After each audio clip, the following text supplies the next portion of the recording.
Good morning students. जैसे कि जियो में हमने जो है थर्ड लेसन स्टार्ट किया हुआ है इंटीरियर ऑफ द अर्थ। उसमें हमने इंटीरियर ऑफ द अर्थ के बारे में रीड किया है, उसके इंट्रोडक्शन के बारे में रीड किया है। काफ़ी सारे जो फिलोसोफर्स हैं या साइंटिस्ट हैं उन्होंने अपनी जो थ्योरीज़ वगैरह दी हैं उसके बारे में रीड किया है।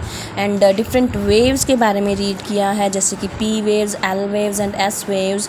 और लास्ट जो हमने कल टॉपिक कवर किया था वो था behaviour of the earthquake waves. इसके बाद जो आज हमने स्टार्ट करना है वो स्टार्ट करेंगे कि जो अर्थ इंटीरियर है उसको 3 मेन लेयर्स में डिवाइड किया गया है, जिसमें सबसे पहले है crust, mantle and core. Okay, तो आज हम इसकी डीपली स्टडी करेंगे। First point that is the earth's crust. Crust के बारे में रीड कर रहे हैं। It is the outer most layer of the earth which is very thin as compare to other layers.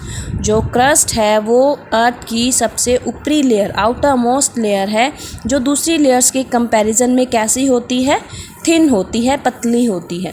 It's average thickness is only 33 kilometre. इसकी जो average thickness होती है, मोटाई होती है, कितनी होती है, 33 kilometre. It is thicker below the mountains and thinner below the oceans. ये जो है माउंटेन्स के बिलो, नीचे जो है वो थिक रहती है, मोटी रहती है, और थिनर कहाँ पर हो जाती है, below the oceans. It is a solid layer of the earth which is composed of rocks. ये जो है अर्थ की सॉलिड लेयर होती है जो किससे मिलकर बनती है, रॉक से मिलकर बनती है। It is distinguished from the mantle by abrupt change in the velocity of seismic rays. मतलब इसमें डिफरेंस कैसे किया जा सकता है मेंटल से, क्योंकि इसमें जो वेलोसिटी में चेंज होता है, किसकी वेलोसिटी में, सिस्मिक रेज की। सिस्मिक रेज की वेलोसिटी में चेंज की वजह से इसको डिफ्रेंशिएट किया जा सकता है मेंटल से। The change in velocity of the seismic rays corresponds to change in the rigidity of rocks from crust to mantle which is due to change in mineral composition और in physical state of rocks. मतलब कि जो velocity में change होता है seismic raise की, वो किस वजह से होता है, वो रॉक्स की रिजिडिटी में चेंज होने की वजह से होता है। Okay, P waves travel at a velocity of about 6 kilometre per second at the surface of the earth. मतलब जो पी वेव्स हैं वो ट्रैवल करती हैं कितनी वेलोसिटी पर, 6 kilometre per second at the surface of the earth which increases to about 7 kilometre per second at the base of the crust. जो increase हो जाती है कहाँ पर, क्रस्ट के बेस पर, और कितनी इंक्रीज होती है, 6 से 7 किलोमीटर पर सेकेंड हो जाती है। The surface of sudden change in velocity separates the crust from the mantle and is known as Mohorovicic discontinuity, also called Moho discontinuity और सिंपली एम डिसकॉन्टिन्यूटी। मीन्स कि ये जो चेंज होता है velocity में क्रस्ट से मेंटल में, तो उसको ये नेम दिए गए हैं। This is named after the Yugoslav seismologist Morovicic who recognized this discontinuity. After his study of earthquake waves of Kulpa Valley in Croatia in the year 1909, और ये जो नेम दिया गया था वो कब, किसके बाद दिया गया, जब स्टडी की गई थी किसकी, अर्थक्वेक वेव्स की। ओके, ऑफ कुल्पा वैली इन कैरोटिया में, कुल्पा वैली में अर्थक्वेक वेव्स की स्टडी के बाद जो है ये इन्हें नेम दे दिए गए। ओके, तो इसमें हमने फर्स्ट पॉइंट जो अर्थ क्रस्ट है उसके बारे में रीड किया। सेकंड जो है इसमें हम क्रस्ट के बाद मेंटल के बारे में रीड करेंगे। The earth mantle below the Mohorovicic discontinuity is a very thick layer known as mantle. मतलब इस डिसकॉन्टिन्यूटी के बाद जो है एक काफ़ी मोटी लेयर है जो किस नेम से जानी जाती है, मेंटल के नेम से जानी जाती है। The velocity of both P and S waves increases. P और एस वेव्स की जो वेलोसिटी है वो इंक्रीज हो जाती है through out the mental layer, but the velocity of P waves reduces drastically and S waves terminate at the mantle core boundary about 2900 kilometre below the surface। मतलब इतनी boundary 2900 kilometre जो है surface के नीचे जो P waves हैं उसकी जो वेलोसिटी है वो कम हो जाती है, और जो S waves है उसमें भी चेंज हो जाता है। Thus there is a plane of discontinuous surface between the mantle and The core, this is known as Gutenberg discontinuity. It is marked by the abrupt increase in density from 5.5 in the mantle to about 10.0 below this discontinuity. मतलब इसमें जो है एक mark किया जाता है, एक मतलब जो डिफरेंस देखा जाता है उसको बोला जाता है गुटेनबर्ग डिसकंटिन्यूटी। और इससे जो है डेंसिटी में कितना इंक्रीज मेज़र किया जाता है 5.5 in the mantle to about 10.0 below this discontinuity. उसके बाद है velocity of P waves is reduced.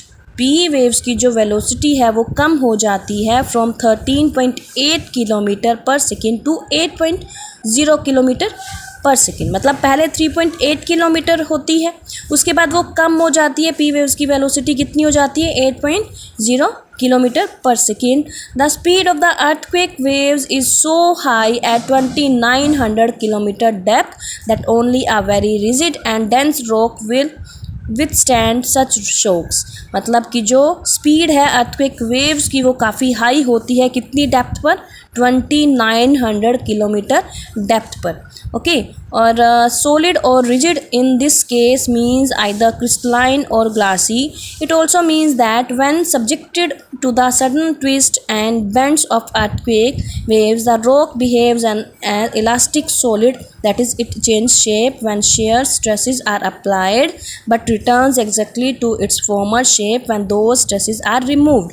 It means इसमें बोला गया कि जो जब earthquake waves होती हैं उसकी वजह से क्या हो जाता है, रॉक जो है वो इलास्टिक सॉलिड की तरह बिहेव करते हैं। ये जो है अलग अलग शेप्स में चेंज हो जाते हैं लेकिन लास्ट में क्या है वो अपनी एग्जैक्ट शेप में आ जाते हैं जब उनके ऊपर से स्ट्रेस जो है वो रिमूव हो जाता है। Thus the mental consist of solid rock.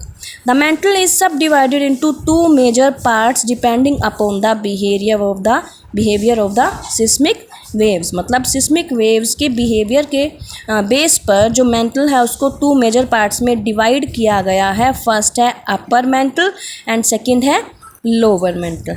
हम इसमें अपर मेंटल और लोअर मेंटल के बारे में रीड करेंगे। The upper mantle extends from crust to a depth of about 650 kilometre. जो अपर मेंटल है वो क्रस्ट से कितनी एक्सटेंड हुई है 650 kilometre. Its upper part up to a depth of about 300 to 400 kilometre is known as asthenosphere. और इसका जो अपर पार्ट है जो 300 से 400 किलोमीटर तक है की गहराई तक है उसको क्या बोला जाता है, asthenosphere. Rocks in the asthenosphere behave as both a plastic solid and elastic solid. मतलब जो रॉक्स हैं एथनोस्फेयर में वो कैसे बिहेव करते हैं, प्लास्टिक सॉलिड की तरह और इलास्टिक सॉलिड की तरह। It can be elastic and plastic at the same time. मतलब ये इलास्टिक भी हो सकते हैं और प्लास्टिक भी हो सकते हैं एक ही टाइम पर। और वो किस पर डिपेंड करता है, depending on whether the forces that tend to deform it are applied and released suddenly और स्टीडीली। और वो डिपेंड करता है फोर्सेस पर जो इन पर अप्लाई किए जाते हैं। The presence of the soft layer or plastic layer in upper mantle was suspected by Benno Gutenberg in 1926। मतलब जो सॉफ्ट लेयर या प्लास्टिक लेयर की जो प्रेजेंस है अपर मेंटल में वो किसके थ्रू स्टार्ट की गई, बेनो गुटेनबर्ग। और कब की गई, 1926 में।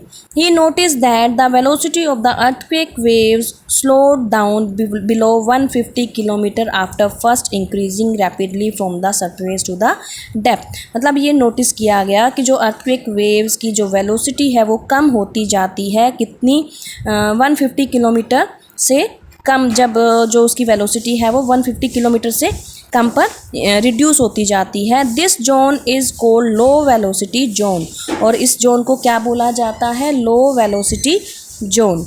Below the asthenosphere from 400 to 650 kilometre is the transitional zone. मतलब एथनोस्फेयर से नीचे जो 400 to 650 किलोमीटर है उसको कौन सा जोन बोला जाता है, ट्रांजिशनल जोन बोला जाता है, जो सेपरेट करता है किसको, upper mantle from lower mental, जो अपर मेंटल को लोअर मेंटल से अलग करता है। ओके तो इसमें हमने किसके बारे में रीड किया, मेंटल के बारे में रीड किया। फर्स्ट में हमने क्रस्ट के बारे में रीड किया था and third and last point जिसमें हम रीड करेंगे कोर के बारे में, the earth's core. Study of seismogram has confirmed that there is a spherical core at the earth center. मतलब सिस्मोग्राम की स्टडी से ये कंफर्म हो गया कि यहाँ पर जो है स्फेरिकल कोर है, कहाँ पर, अर्थ सरफेस में. If the earth were entirely solid both P and S waves would travel in all directions. मतलब अर्थ जो है अगर पूरा सॉलिड है तो जो पी और एस वेव्स हैं वो क्या करेंगी, ट्रैवल करेंगी सभी डायरेक्शंस में. And the earthquake waves could be recorded directly opposite to its focus. और जो अर्थक्वेक वेव्स हैं वो कहाँ रिकॉर्ड की जाएंगी, इनकी फोकस के opposite. However, it was observed that there is a region on the globe opposite to the earthquake focus where S waves are not received. और ये ऑब्जर्व किया गया है कि यहाँ पर एक ऐसा रीजन है ग्लोब पर जो ऑपोजिट है अर्थक्वेक फोकस के, जहाँ पर जो S waves हैं वो पहुँच नहीं पाती. This means that S waves can not pass the central part of the earth. और इसका मतलब क्या है कि जो एस वेव्स हैं वो कहाँ पास नहीं कर सकती, कहाँ नहीं जा सकती, central part of the earth. It implies that the core of the earth is liquid because S waves can not pass through liquids. और इससे हमें क्या पता चलता है कि कोर ऑफ द अर्थ जो है वो लिक्विड है, क्योंकि जो एस वेव्स हैं वो कहाँ नहीं जा सकती, pass through liquids. At the boundary of the core, P waves are refracted and S waves disappear. Boundary of the core की बाउंड्री पर क्या होता है, P वेव्स जो हैं वो ट्रैवल कर रही होती है और S वेव्स जो हैं वो डिसअपियर, गायब हो जाती हैं. As such P and S waves are not received between 103 degree and 143 degree distance from the focus of the earthquake and consequently it is known as shadow zone. इसका मतलब है जैसे कि P और S वेव्स जो हैं वो receive नहीं हो पाती किस डिस्टेंस के बीच में, 103 degree and 143 distance from the focus of the earth.